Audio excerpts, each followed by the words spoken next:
नमोस्तु।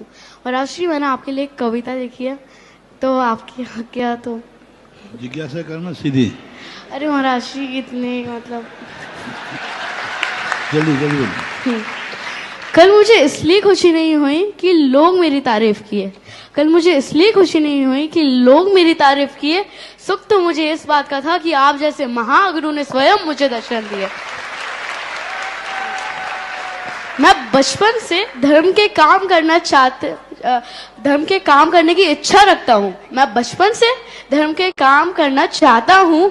तो मैं बच्चा, लेकिन आपकी तरह ही बनना चाहता हूँ। इस शिविर में मैं इसलिए आया ताकि कुछ अच्छा सीख पाऊं। इस शिविर में मैं इसलिए आया ताकि कुछ धार्मिक सीख पाऊं, ताकि जब मैं बड़ा हो जाऊंगा तो एक सच्चा जैनी होने का फर्ज निभा पाऊं।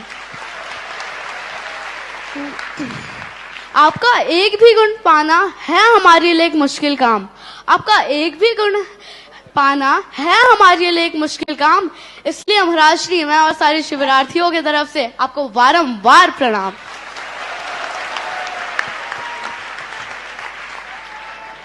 महाराज जी मेरी जिज्ञासा यह है कि नाम तो नहीं लेना चाहूंगा, लेकिन जितने भी लोग बैठे हैं उनमें ऑलमोस्ट सारे लोग भरोसा नहीं करते कि ये बच्चा कैसे कर लिया। मान लो मैंने ये कविता लिखी तो अब आधे लोग कहेंगे ये कविता किसने लिखी, किसने बोली, जिज्ञासा की थी, जिज्ञासा का प्रश्न किसने बोला। तो महाराज जी हम क्या कर सकते हैं जिससे दूसरे लोग हमारी चर्या देख के उनकी सोच सुधर जाए और कहें हाँ बच्चे भी कर सकते हैं।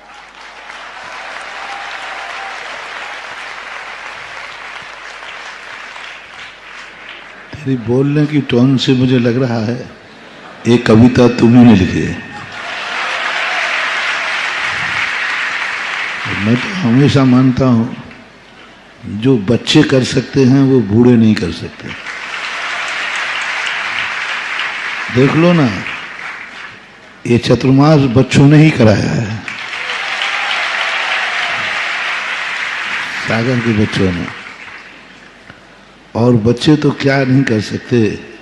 हमारे तो भरत चक्रवर्ती ने हजारों साल पहले स्वप्न में देखा था कि पंचम काल में धर्म के रथ को जो हाथियों के द्वारा खींचा जाता है वो तो रथ को पीछे खींचेंगे और सद्याजात बच्चे उतने बड़े गजरथ को आगे खींचेंगे।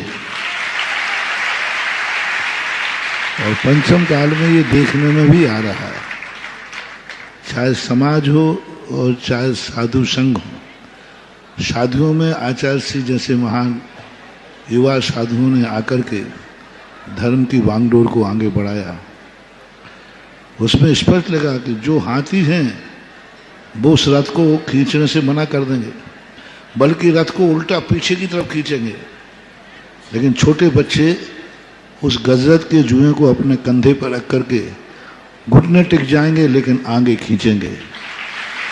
इसलिए शास्त्रों का प्रमाण है कि युवा लोग, जवान लोग ही धर्म क्षेत्र में। और रामधारी सिंह दिनकर ने तो एक कविता लिखी कि यदि देश का युवा ठान ले तो आकाश के तारे भी जमीन पर ला सकता है। अगर तुम ठान लो मन में तूफान का पथ मोड़ सकते हो। अगर तुम ठान लो मन में तो पृथ्वी को मसल करके चपेटी कर सकते हो। ऐसा कुछ उन्होंने, बहुत अच्छी कविता है, अगर तुम ठान लो मन में। तो ऐसा जय काला